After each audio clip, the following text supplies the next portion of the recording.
Okay, I think we're ready to start. I have to get used to having this microphone. But we're ready to start. So good morning, everyone, and welcome back for another session. What I thought I would do today is give you, because we're doing the site visit tomorrow, I thought I would walk you through some of the engagement tools that we use in the field.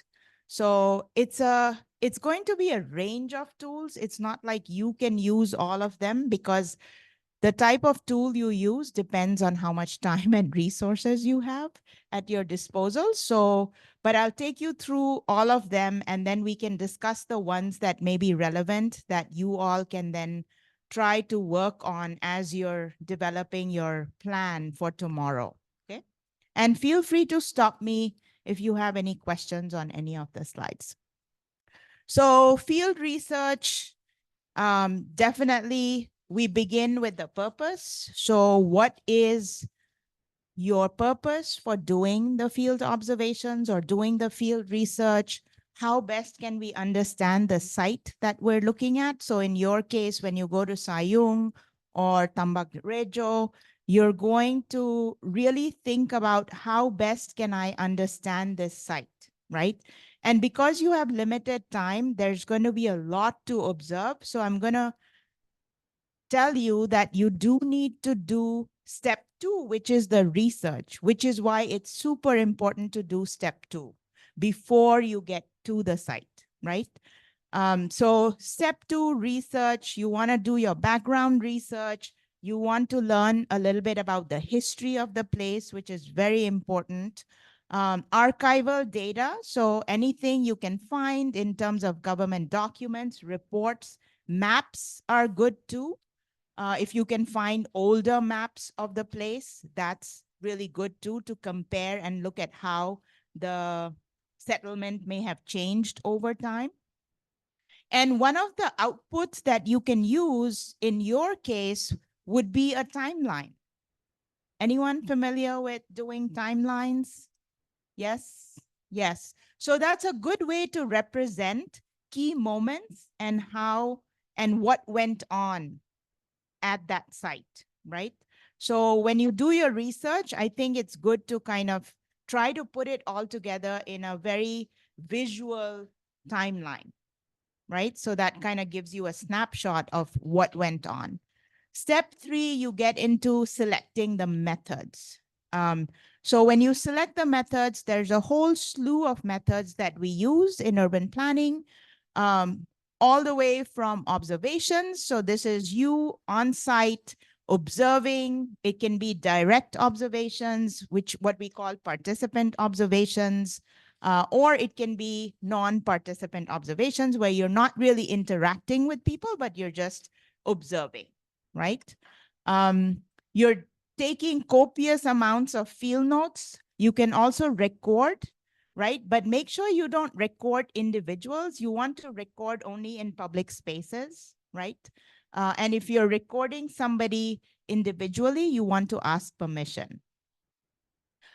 We also have what's called transect walks, and I'll go through each of these with examples so you have a better sense of what they are. We do focus groups, we can do interviews, we can do a survey, we can also do the more time-consuming and resource-intensive charrettes and workshops as well. So there's a whole slew of tools at your disposal. The thing to note here, though, is ethical considerations are really, really important. So how you're going to report that data, how you're going to let the community know, how you're going to be actually using this information, tell them about the project, say that it's a class project and this is what we're trying to accomplish. So there's some transparency in terms of what you're trying to do, right? So always share that information with people before you try to ask them for information. So the research process should not be extractive, right? It's a shared thing that you do together with community members. Then step 4 is where you bring all your information from the site and you are going to think about what you observed and heard in the field and then try to align that with step 2, right? So you're going to corroborate between step 3 and step 2. So you're kind of, in other words, ground truthing in many ways. And then you're also trying to see if there are other sources of data that will help corroborate some of the findings, right? And sometimes this may entail going back to the site. In your case, I don't know if it's possible to go back. I know last year, some of the groups went back to their sites to ask more questions and, make a video, for instance. So there is that opportunity to do follow-ups and to kind of go back and gather more targeted information that you may have missed. Okay, so the process, the engagement process itself. So the most important thing when you're doing something like this is to look at what the level of impact is of a project on the community, right? So it's not about you, it's about what impact is the project going to have on the community? Is it a high, moderate, low impact? And that step 1 here in terms of the process will determine the type of engagement you select, right? So if it's something that's going to have a really high impact on the community, you want to do your homework really well, and you're going to have to do a very extensive engagement process. Whereas if it's like a lower impact project that you're dealing with, then you may choose something that's quick, right? So for the types, you want to ask yourself, how will you communicate with the community? How will you share and relay information? Like I said before, you also want to consult. How are you going to consult with them? What's the process, right? So making sure you note that. You also want to ensure that the intended groups that you're trying to gather information from participate in the process, right? Oftentimes, it's hard to get certain groups of people within the community to participate. And in those cases, we always rely on so-called key informants, but it's a good practice to try to go beyond the so-called gatekeepers and key informants to see whether you're engaging different groups. Are you engaging like women in the community, the elderly? So you want to make sure, depending on the theme you're gathering information on, that you include the groups that will have an impact on this, right? And then, of course, so like I said, then the type of engagement is determined by the impact of your project. So you guys can decide what the impact is going to be in terms of how you're approaching your own projects, and based on that, what you need to do, okay? So number 3 then is the methods. The methods are determined by context, time, and resources, right? So in your case, you literally have like a few hours at each site. So you have to tailor your plan to that, right? So you have limited resources, you have limited time, you are not as familiar with the context because it's not like you've been there several times and have engaged with the community beforehand. So you are relying on secondary research. So those are some of the things you need to keep in mind when you're trying to figure out your engagement plan. Okay. And then number 4 is not so much relevant to this project, but it's good practice. What we always do is set well, that part is relevant. Set expectations, communicate clearly. You want to be transparent. But the last point is about monitoring and evaluating engagement plans by assessing metrics. And that's something we usually do in planning. But in this case, you may not have the time to do an evaluation of the engagement process itself. But typically in a planning project, we would do that to see what worked, what didn't work, How do we need to change it around the next time we go in, and so on, right? So evaluation is very important. So now I'm going to take you through some projects, examples from either classes I have taught or co-taught, or projects that I've worked on that I thought may have something in them for you to take away. So again, they'll tell you like what type of engagement it is and then where it was done. So basically this was for a directed project where it was similar to what you're doing here. We took students to Bangladesh to work with students at North South University in Dhaka. And in this case, we were interested, and it was a similar length of time like this class. We went for 10 days. And in this case, we were trying to look or trying to understand climate adaptation, right? So we were trying to understand how the communities in the Sundarban areas, which is the mangrove forest in the Delta region in southern Bangladesh, which are heavily impacted by sea level rise, how were people adapting in terms of drinking water supply, because their drinking water supply was threatened? How were they adapting in terms of livelihoods? Because their livelihoods were changing. They were no longer able to rely on some of the things they were doing before the saltwater intrusion. And then also in terms of food security, right? So, and how did we arrive at those themes? This is a photo showing the students interviewing community members, and we visited a number of so-called eco villages, and so students were interviewing community members about some of these topics. And the way we arrived at the topics, how did we, you may ask, like, how did you know that water supply, livelihoods, and food security were the topics to select based on research? So before we went into these eco villages, we had done research on what are some of the issues that come up in these communities, so that because our time was limited, we could really address those particular issues. So we also did observations, and in this case, we did participant observations. So the communities were going through intensive training. So the photo on the right, on the left-hand side, is the community members, mostly women. They were learning how to make their own organic fertilizer for farming.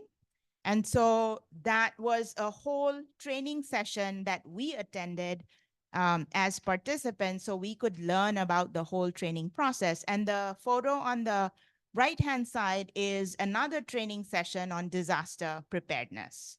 So how were the community members being trained in order to prepare for evacuation in case of a cyclone? So basically, these were observations that we did and participated with the community, so we could really like learn about those issues. So another example from another class, this is more a physical planning class, site planning class. We had to develop a community resource center for a community on Hawaii Island, or the Big Island, as you all may know it. And here the tool we used was a transect walk. So basically a transect walk would be useful in your case too, because you have limited time. So what we did was, you can see that it's very dry here. So when we did our research, the community really wanted to do like agriculture, right? They wanted to grow their own food. But when we did our walks on site, we figured out that water was going to be a big issue. And it wasn't really possible for them to, do the types of ag activities they wanted to do. So we did a transect walk in this case, where we basically took a map of the community, and then the transect is basically you cutting sections through different portions of the community so that you know which portions you want to observe. And as you walk along that transect, you talk to people along the way, right? So you gather information, but in this case, you're not responsible for like going and talking to the entire community or neighborhood, especially if it's a big spread out one.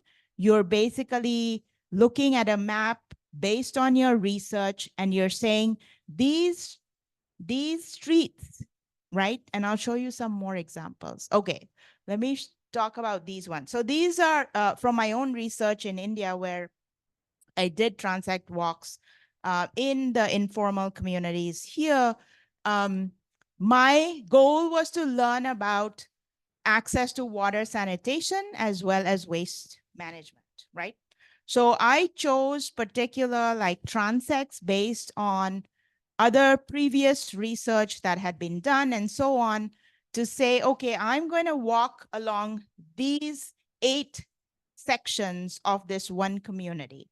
So on the map, I would mark those and then I would walk, and talk to people along the way to learn about whether they had access to water, how many hours a day did they have water access, did they have a toilet in their, dwelling. Um, as you can see with the picture on the left-hand side, the status of waste management was not ideal, right? So there were health issues in the community.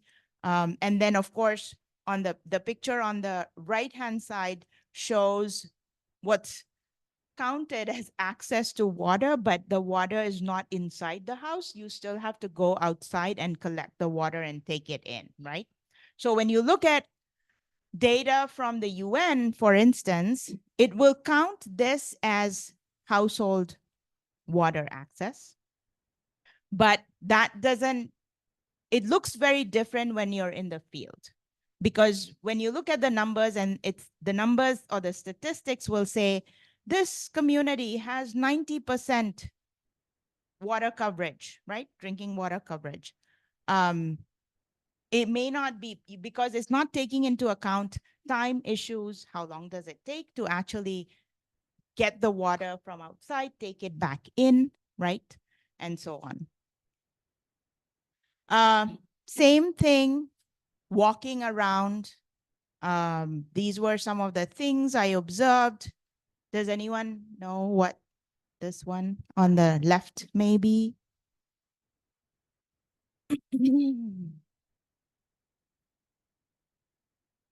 Kitchen? You said kitchen? Toilet. It's a makeshift toilet. Oh, outhouse for, okay. Yeah.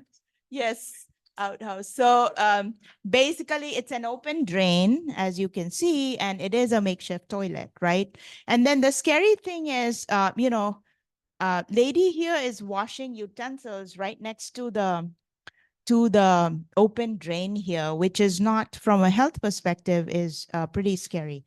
So, and then so walking through the community, particular transects, helped me see some of the makeshift provisions that the community had. And then in this case, this is what's called a bore well. So it's basically you're drawing groundwater, but then they were all dry, right? So that gave me an understanding of access, because most of the water table has receded so much that these were defunct, right? So when I was walking around, I could see all these things, and this added to my understanding of the site.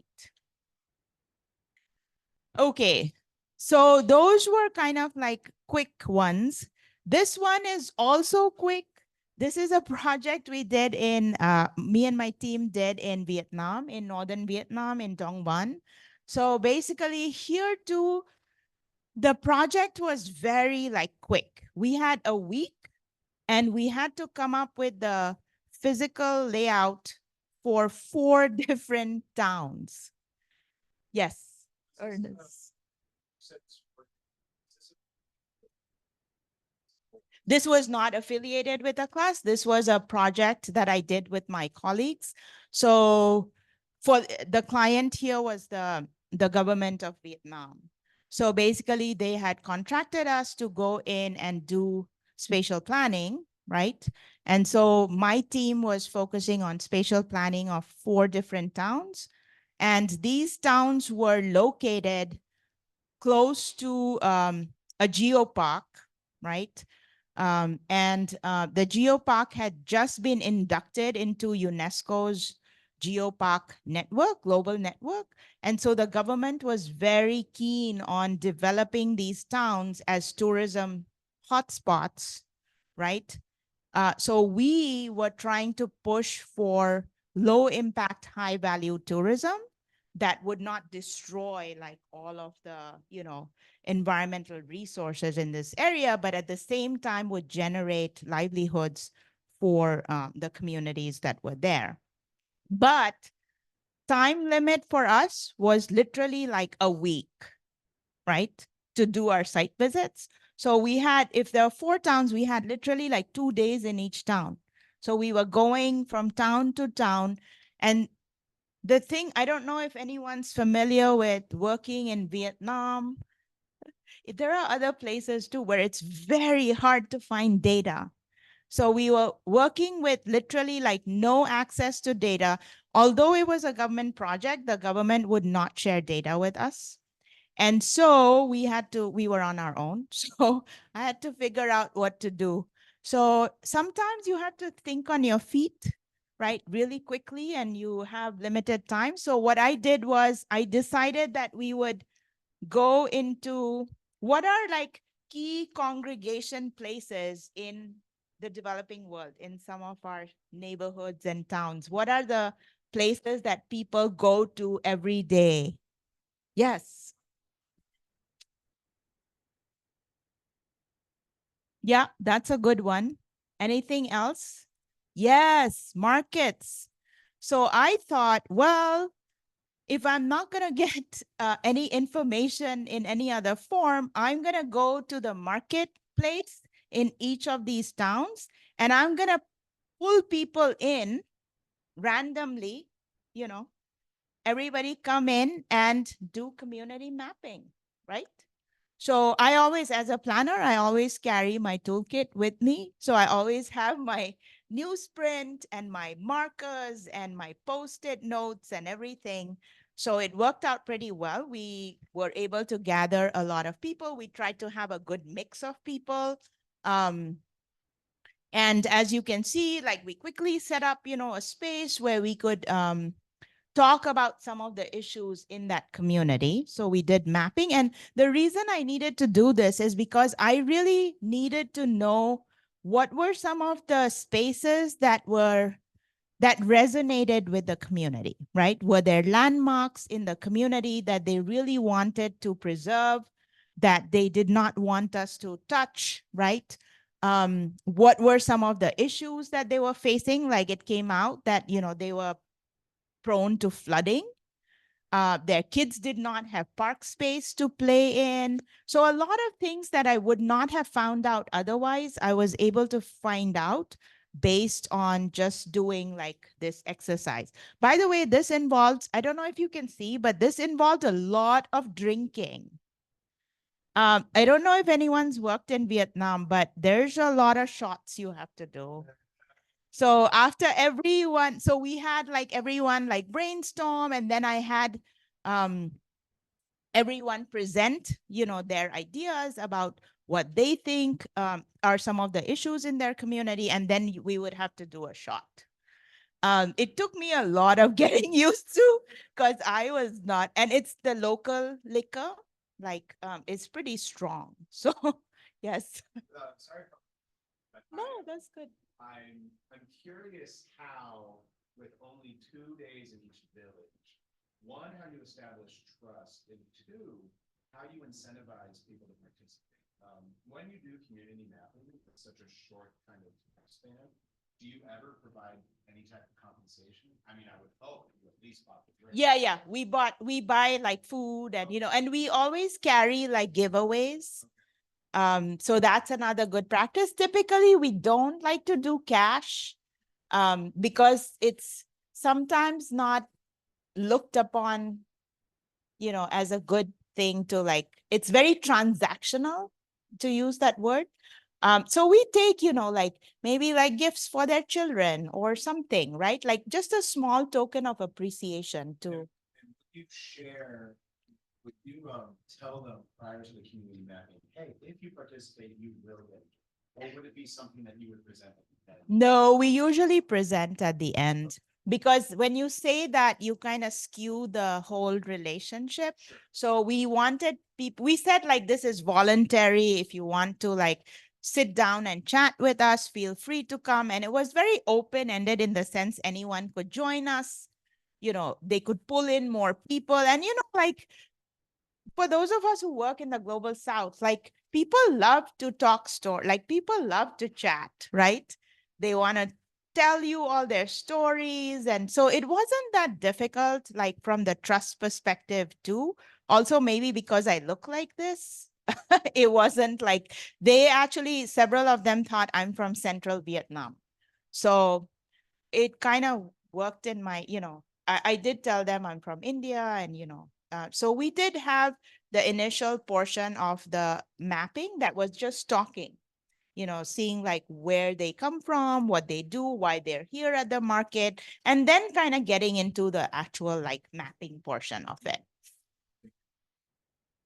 Um, okay, so moving on to like a more intensive, right? So we have the quick community mapping.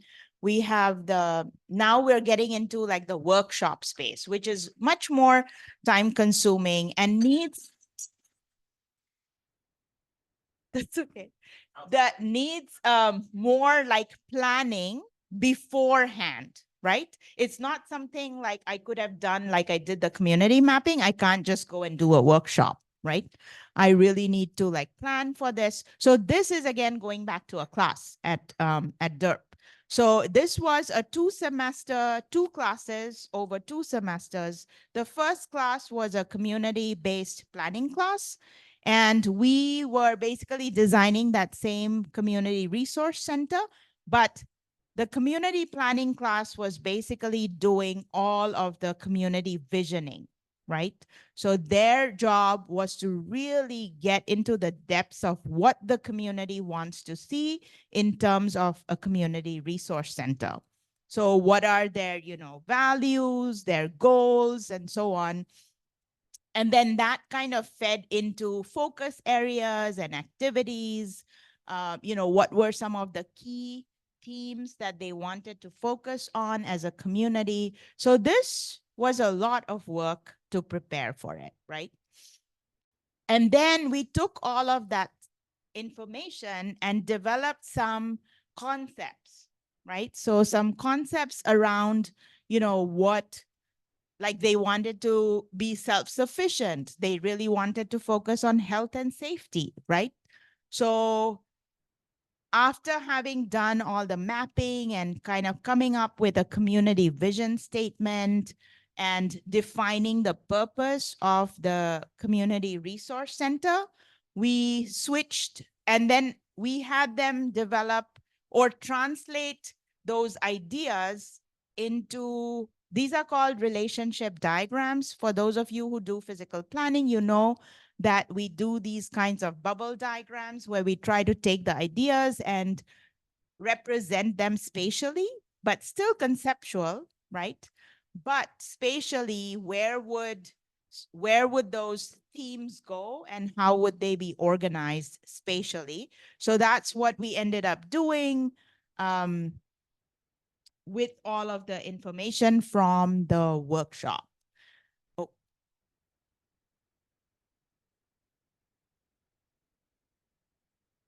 oh, I think I may have pressed something that I wasn't supposed to.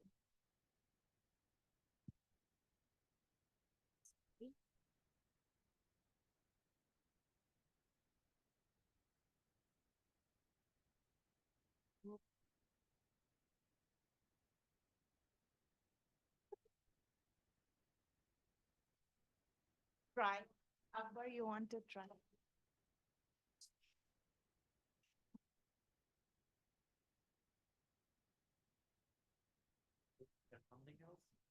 No, no, no. I pressed the wrong. Oh, so it kind of threw me out. I just want to go back to that. Oh, okay, cool. Thank you. Um, okay, so we got to this portion. So in the second class, which was the following semester, which was the site planning class that I taught, we basically took all the information from the community planning class and we really got into the physical planning or the spatial planning portion, right? So we did what's called a charrette. It's kind of like a workshop, but more intense in the sense you brainstorm around certain key ideas and you start to design. Charrettes are usually done in design schools mostly, where you're kind of designing all together while you're getting more and more pieces of information, right? So right up until the end, you keep designing and refining your ideas. So this is what we ended up doing. So the students, we actually went back to the community and we stayed with the families. So we were hosted by uh, 2 or 3 families. So we all stayed with them. We cooked with them. We went everywhere with them. We really wanted to get to know the community well. And so this is us trying to prepare dinner for the whole group in the family's kitchen. Um, and then, of course, during the day, we would set up these tables and we would charrette, right? So we would work, and then the community members would come by and give us feedback, right? So it was a very like engaged and interactive process. Um, these are the students from my class. Okay, switching to a higher level of engagement. This one needs more time. I'm trying to present in terms of what needs like more and more time. So co-design is really catching on these days because we do want to engage communities, not just in extracting information from them, but also engaging them in the actual design process, right? So that's why co-design. Co-design is based on the premise that it's a collaborative, collective effort. So I know that in architecture school, we individually author our designs, but when we do co-design, it's a collective, right? There's no individual like designer or architect or planner. It's everybody doing it collectively, right? So this is again, this is not a class, this is a project that I'm still working on. It's for a long-term kupuna means elderly in Hawaii. So basically, it's a long-term kupuna care facility.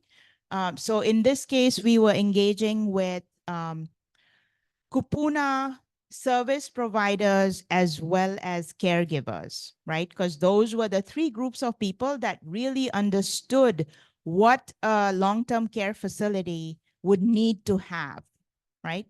So we're not the experts on long-term care facilities. We need to learn from those who work in that space, right? So we pulled in those groups of people. We did 50 in-depth interviews across those 3 groups. So it was a very intensive process. I had students who went and stayed on Lanai Island, um, for an extended period of time, like talking to people, conducting the interviews, and then we transcribed everything. So that was one piece. We also did a survey of all the existing facilities. So all the existing facility, the hospitals, the clinics, the wellness centers, what do they have in terms of services, right? So we did a whole survey of that. We did one focus group with about like 8 people to understand the dynamics across those 3 groups that I just mentioned. And we did a co-design workshop. So the co-design workshop then brought together all these groups, representatives from all these groups, and we sat down and we brainstormed about the design, like what would a long-term care facility look like, because the nurses had a different view of the spaces than, say, the elderly or, say, someone who's taking care of the elderly, right? So So we had what we call a kit of parts. So basically we had all the pieces of the design, and the participants could then take those and make their own uh, configuration, right? Depending on, things like how far does the nurse's station need to be from a room, right? So when they're called in, how do they navigate that space and things like that. So it yielded some really good designs. This is another project, similar approach that we did. In this case, we were looking at climate adaptation strategies. So we're um, looking to do some climate or coastal erosion, looking to address coastal erosion and sea level rise. This is an islet, Moku'oloe, off the coast of Oahu on the windward side. And so we basically were working with the Hawaii Institute of Marine Biology, which was, their offices are housed here. So they were the client. It's still ongoing, the project. So we did many things, but this was one of the co-design workshops where we built a physical model of the entire islet. And then we had so we had these different pieces that the participants could take and then place them on the model, right? So if they wanted to see more native species of trees, then they would pick one of these icons. These are all 3D printed, by the way. So that's why I said these are things that are resource intensive as well as time intensive. So you can only do these when you have a budget for it, right? So these don't function in a low. So these are all examples from the US. When we work in the global South, we don't have access to these things.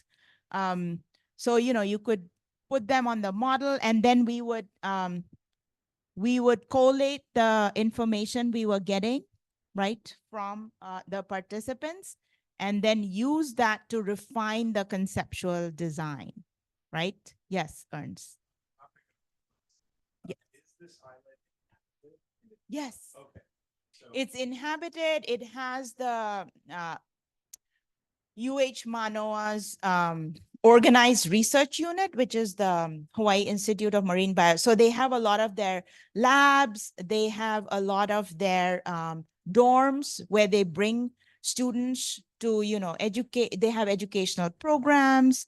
So there's a lot going on here. But I think our focus here conceptually was to try to turn it into a Native Hawaiian place of learning. So most of our approaches were kind of in that realm. And then the engagement was also trying to align with those goals. And so in terms of co-design, it was members of the Hawaii Institute of Marine Biology that were assisting. There were students, faculty, staff, members of an elder council from a nearby reserve, right, forest reserve, and other community members as well. So all their, people who would want to weigh in were invited. And this is just the co-design part. Before we got to this stage, we did 6 different workshops with different groups. So we had transit and access. We had Lahela was on the team to remind me, what else did we have? We had sustainability. We had traditional knowledge, right? Energy and infrastructure. So we had different groups. And the neat thing was, with each group that we engaged, we always had a cultural practitioner and a subject matter expert. I'm not an engineer. I don't know like wave action and how it's going to impact the coast and all of that. So for each group, we invited a subject matter expert who could guide the group in their discussion, and a cultural practitioner. So that was that.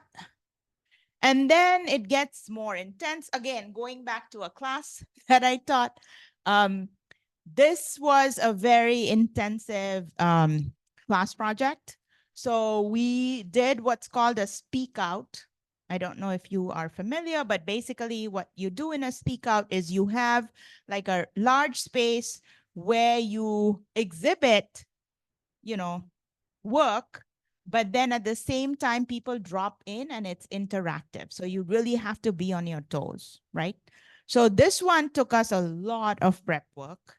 Um, and we basically rented a space. This is a church space that we rented. We wanted to rent a space that's neutral, kind of, in the community, but in the community, so people could come there easily. We had to take into account all of that stuff. We also invited,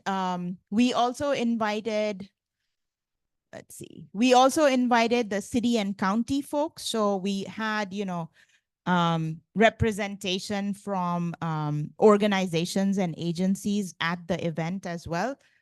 Senators came, it was kind of a little bit of a bigger deal. And the students were very nervous about this and they were very anxious because the topic was transit oriented development. And it's a very contentious topic in Hawaii. Not everybody is for the rail project. So we have, people who support the rail project, people who don't support the rail project, right? So our goal as the class was to see or to provide people information and clarification about how the rail was going to impact them, right? So yes, Rahel.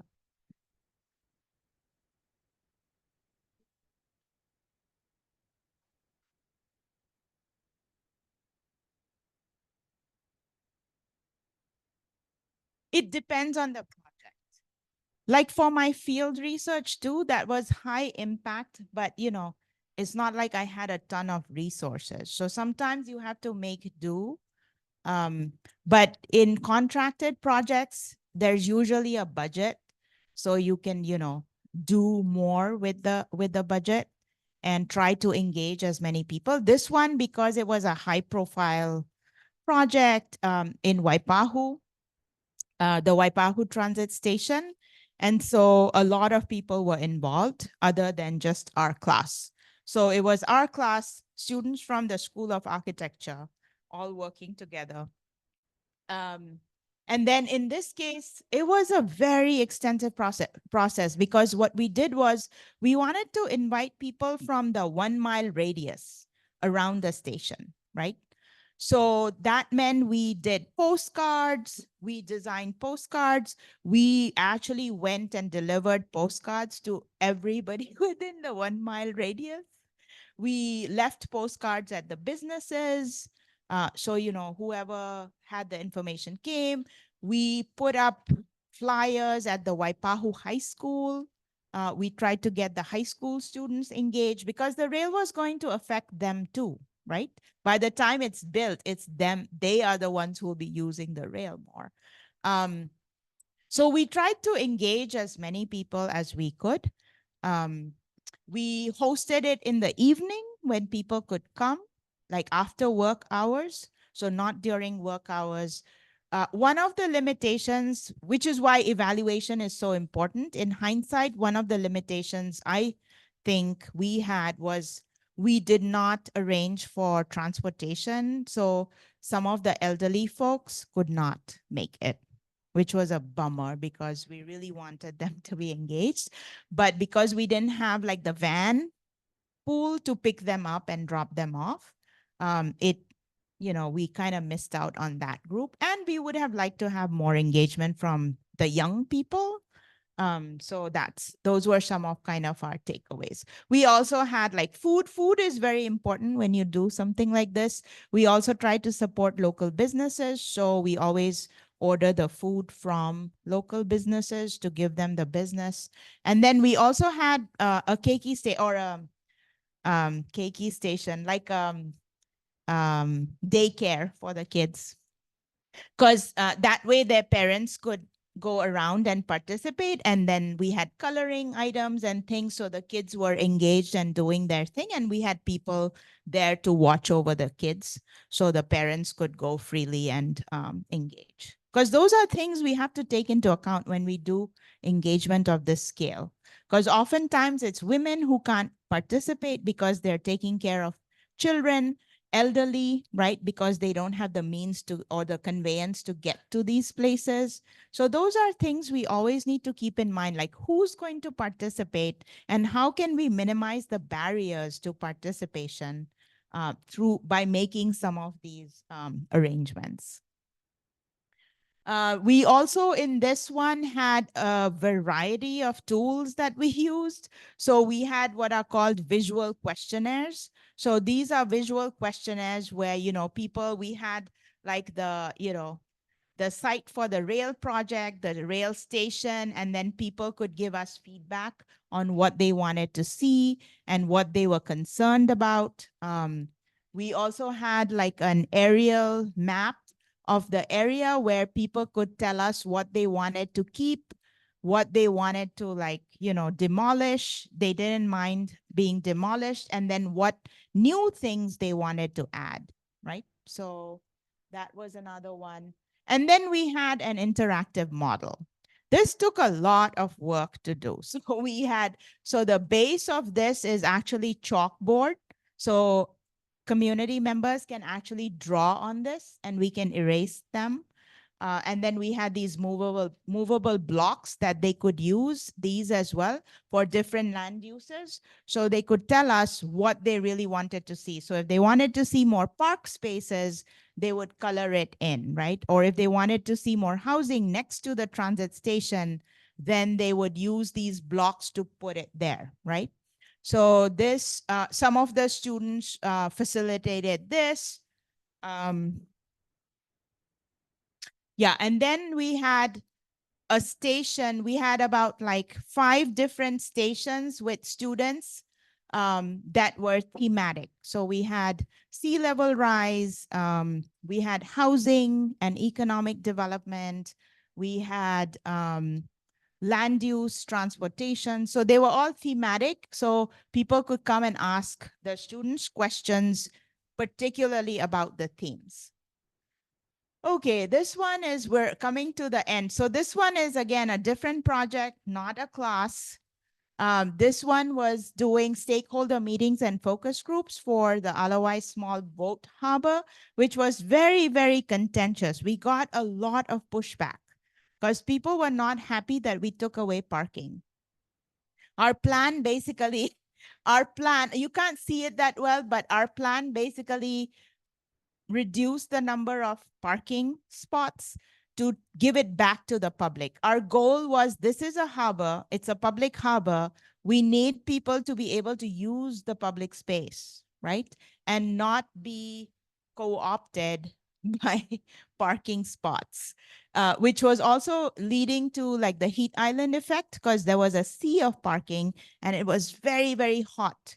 Not enough shade trees. I don't know if you guys have been in that area, but it's very hot and not a very pleasant experience. So our goal was to really look at this as a public space and try to convince the stakeholders. These are very powerful stakeholders, by the way. So it's not like community members. They are basically organizations like the surfing organizations, the yacht club, right?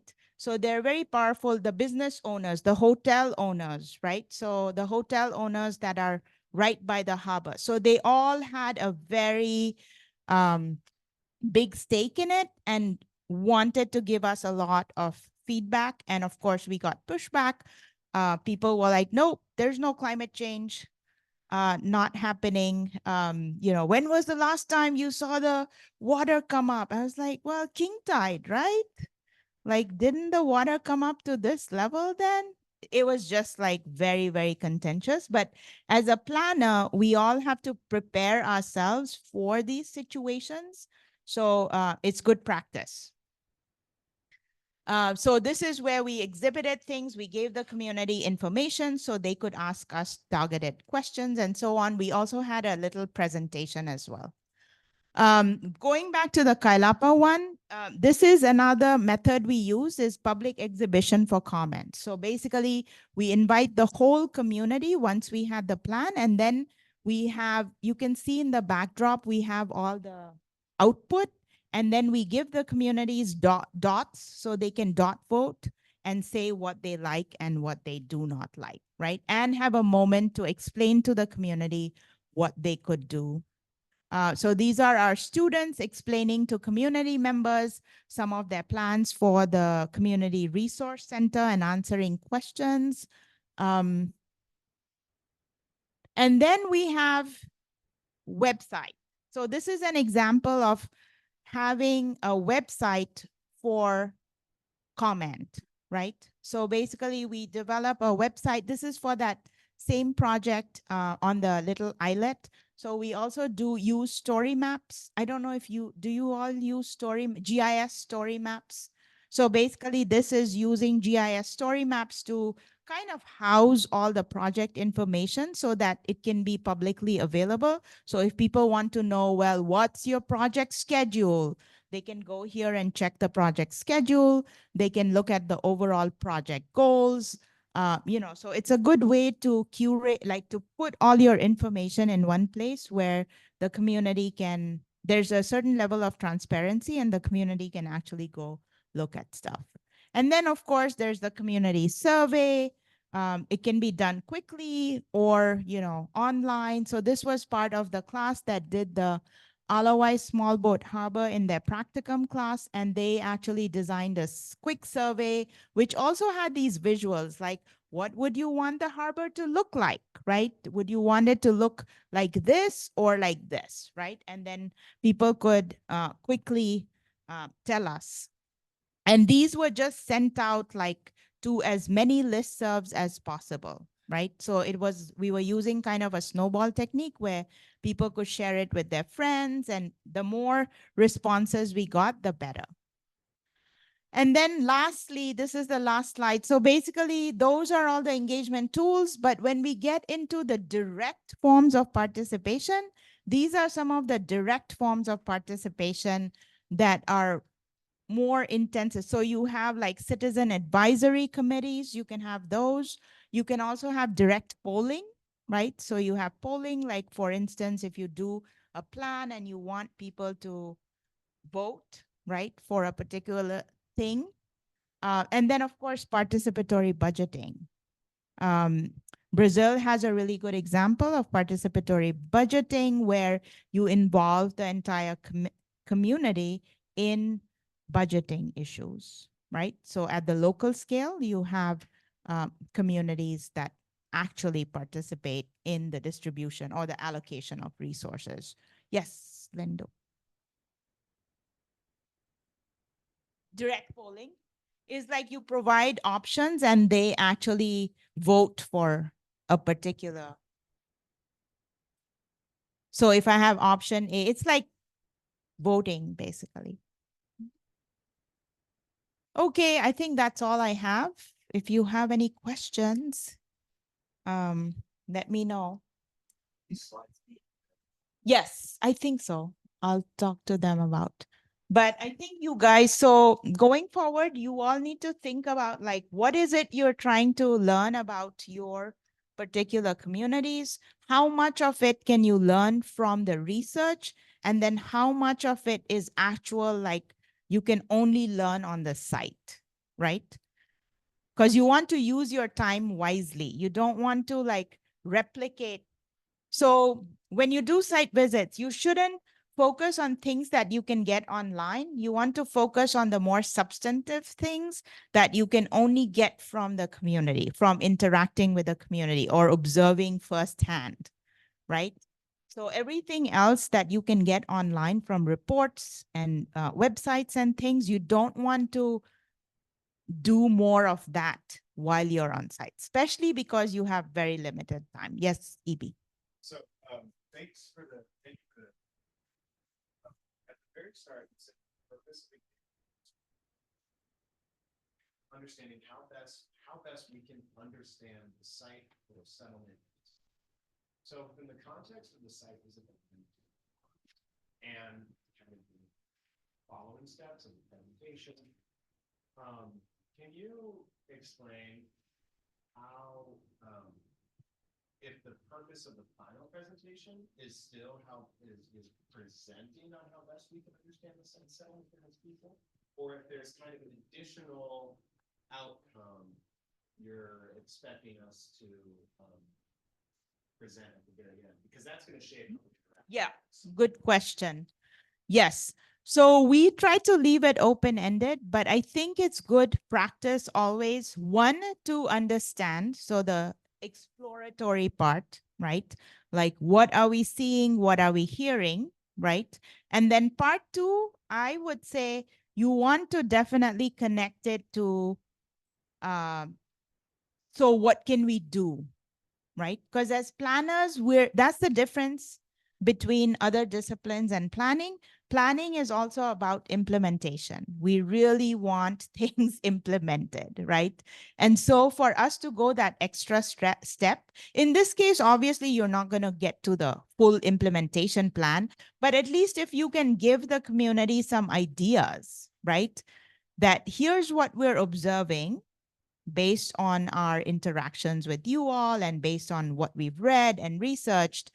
And here's something you can consider, right? So they're not like you're telling them you have to do these things, but you're giving them some options to consider, right? And those can also come from your then research on other communities similar to them facing similar issues that have done them, right? That does clear a lot. Let's follow. We're talking about here's something is our audience.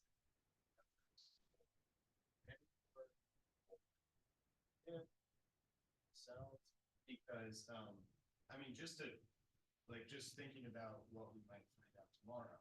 If I'm a scientist, and if my job is, you know, already doing the best she can with her limited resources to make her house food secure, it's already changed her livelihood from agriculture to aquaculture, is already getting what wild and suitable subsistence crops she can get from the mangroves, and is still considering food and is still struggling.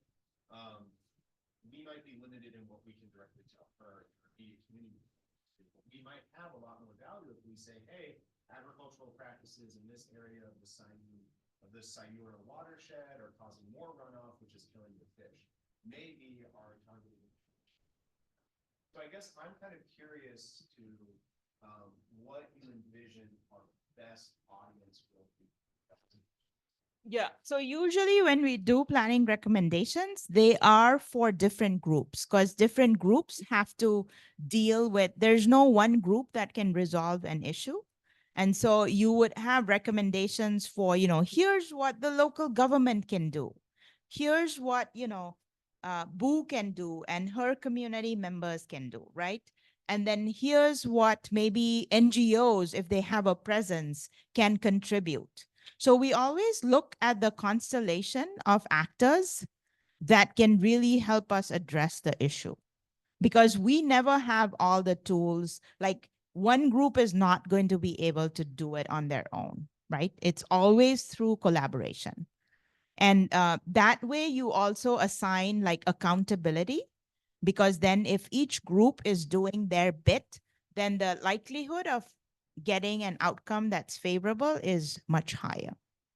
So that's kind of how we approach things. Yes, Jake. Earlier slides, you talked about whether we were going to be doing the high impact or moderate or low impact. And I just wanted to make sure that I'm on the same page, that this is kind of our initial exposure where we're finding out what the problems are. It's like a fact-finding mission where we find out what the problems are. And then after that, then we focus in on Right, is that right. correct? Yes, because you're not really proposing something yet. You're still kind of in the lower, like assessing the situation phase. Um, those higher ones would be like, say, I was proposing a wind farm, right? So if I'm saying, well, Lanai Island needs to build a wind farm here, then that would be a high impact, right? Because we're actually considering building something in the community. And so the type of engagement we have to do will be much longer and, more sort of detailed to get to that, because you're putting something new in the community. In our case with Sayung and Tambak Loro, oh no, Tambak Rejo, is we're not really at that stage yet. We're just trying to assess how our community is being impacted. What are some very easy, like low hanging fruit, like easy things they can do? And then how can they connect to other scales of activity to help them get there, right? So more in a conceptual frame, I would say, or guidelines kind of thing, rather than saying do X, Y, and Z. So I wouldn't, that's why I hesitate to call it like a recommendation, because we haven't quite done the research and we haven't tested out the feasibility of such things. All we're doing is we're coming up with a set of ideas that they could then consider. Maybe Undip could help them take it forward. Undip could do that, gather more information, do more research, maybe have another class on this that will take it to the next step. So it kind of keeps moving. Anything else? You're all set for your field visit tomorrow. You have all your tools. You can record things. Sometimes it's good to have, well, visuals are always helpful. So take good photos of, what you observe. But always be systematic about it. It should not be like a random photo here and a random photo there. There has to be like a systematic way of gathering information so that when you collate all the information, it yields some kind of theme. You see some theme emerge from your walks in the community, right? Like, what are some of the very pressing sort of um, thorny issues that you're encountering or the community is encountering? And then the other thing is you can also divvy it up by long, short term. So keep that frame in mind as well as you're walking around. There are some things that are short-term fixes, right? Whereas there are other things that are longer-term fixes, but they're both interconnected.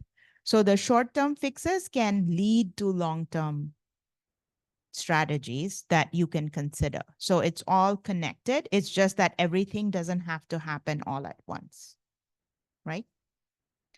Okay, good luck tomorrow. It's the fun part, actually. Field research is super fun.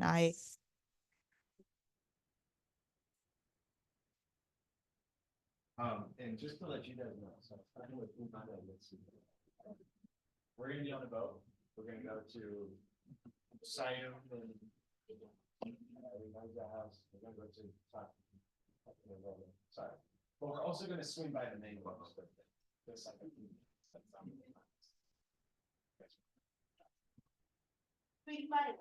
The mangroves. Oh, Yeah, just as like a kind of like aside as we make our way across. yeah. It's interesting because where we're working at on that islet, we're trying to get rid of Yeah. because it's invasive.